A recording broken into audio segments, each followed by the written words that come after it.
So ithi mengihlezi ngiyithemba ukuthi izongibambela Sundowns iChiefs. So namhlanje ngisegamini ngizosupport iChiefs ngoba ngiyazi ukuthi iChiefs mayiwina namhlanje isazodliwa amagame awu5 awu4 alandelayo. Inkinga yeSundowns mayiwina namhlanje ayiphinde imi Sundowns. So that's why bengayisupport iSundowns. Oh, it was a strategic support. But see, I wanted to find out ukuthi iChiefs mayikora bengingazi ukuthi ngijabule noma kanjani. Very confused. Like serious very confused. Inhliziyo enye ithi jabula enye ithi yekela. Yabo. Kodwa igcineni ngibonga idraw. Ngoba idraw vele baba ngu-number 2 phela labantu lapha. Angithi ama champions. So wonke umuntu olwayo manje lo number 2. Remember bathini bajabulela ukuba number 1. Cela ubuza first 3 games last season Pirates how many points? First 3 games. They will even say that there's no point of speaking about Pirates. So manje ngizothinga labo bantu labo. Sengimajwayele mina.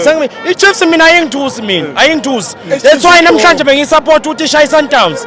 Ngiyazi nisazodliwa amagame alandelayo. Ngoba iSundowns iyawina manje mfowethu uyithola.